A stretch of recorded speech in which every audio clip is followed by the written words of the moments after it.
aniga oo ku hadlaya afka madaxweynaha iyo dowladda Soomaaliya iyo ra'iisul wasaaraha waxaan soo dhaweynaynaa Secretary Generalka EAC oo ah isbahaysiga East Africa oo 7 wadan ka mid yihiin Soomaaliyana ay rabto inay ku biirto. waxaan ku faraxsanahay in delegationka iyo Secretary Generalku ay maanta noo yimaadaan oo bilowgii sidii Soomaaliya ay u noqon lahayd ka mid noqon lahayd hay'adda EAC. waan soo dhaweynaynaa walaalkay Peter, waan wada shaqaynaynaa insha Allah wax fiican baan u keeni doonaa dadka Soomaalida iyo dawladda Soomaalidaba. aad baad u mahadsantihiin. Thank you very much. My name is Peter Mathuki, Secretary General to the East African Community. First of all, I'm very happy to be in Mogadishu. This is home. I'm happy to be at home here in Mogadishu, in Somalia, joining my brothers and sisters in Somalia.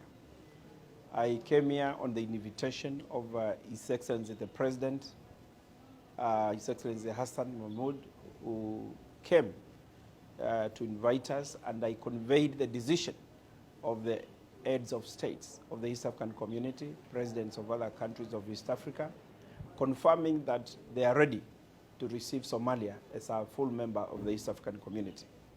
And so I thank the President for appointing a special envoy of the East African Community who is here with me, and he has already visited Arusha to find out the steps that needs to be taken. And the first step was here, coming here, and I'm here representing the entire community. We have now started the discussion on the process or on the roadmap of admitting Somalia to become a full member of the East African Community. And there's a very strong political goodwill coming from His Excellency the President and this entire delegation and cabinet and the team committed for Somalia to join the East African Community. Somalia is an important country for East African Community because we share the same culture, we share the same values. The people of Somalia are already in all the East African countries. They're in Kenya, they're in Tanzania, they're in Uganda. So it is natural for Somalia to join and become a full member of the East African Community. The next stage will be now forming groups, technical groups, which will be under the guidance of the special envoy, to ensure that we do the verification. And verification is to ensure that whether the preparedness of Somalia to join the community, and then after that we shall negotiate to see at what point Somalia would want to join the community, and then thereafter we shall now have Somalia now join the East African Community as a full member. Already the President has directed that we must do this within the next 12 months, latest, which means we need to do it possibly earlier. And on my part, I'm committed. I know the His Excellency, the Special Envoy, is very committed. And we are going to work together to ensure that now Somalia, before the next 12 months, is a full member of the East African Community. The people of Somalia will benefit from being the members of the East African Community because they'll be able to move freely in any of the countries of East Africa to do business, but also to look for jobs and for opportunities. Secondly, Somalia will be able to provide gateway for all the goods coming from other countries to the rest of the world. And Somalia will be a key country where we shall be looking at using it as a gateway. Thirdly, we shall be able to work together in any of the challenges Somalia is facing, economic or security, to ensure that we all work together to make sure that all the countries of East Africa remain peaceful and secure.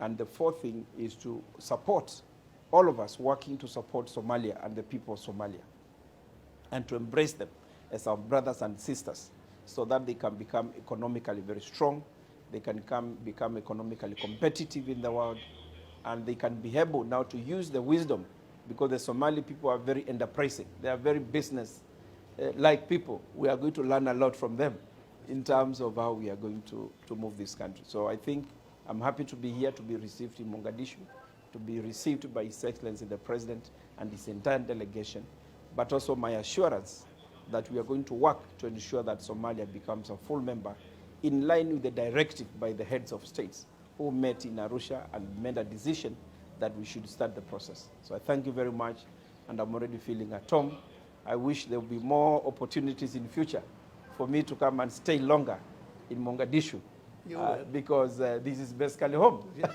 Yeah, so thank you very much. bishaaro shirkadda isgaarsiinta Somtel oo soo kordhisay adeega kaafiya plus kaasoo aad ka heli kartid $0.5 ilaa iyo $50.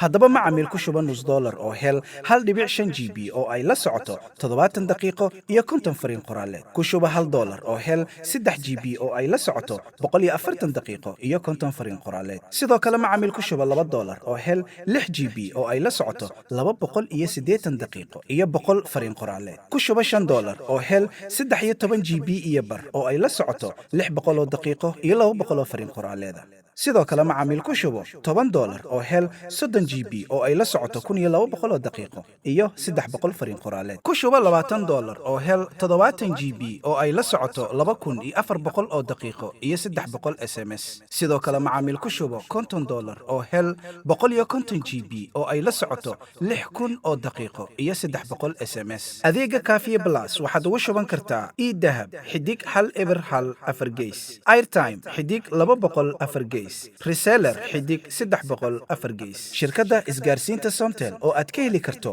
internet qiimo jaban tayo sare leh misna la isku haleyn karo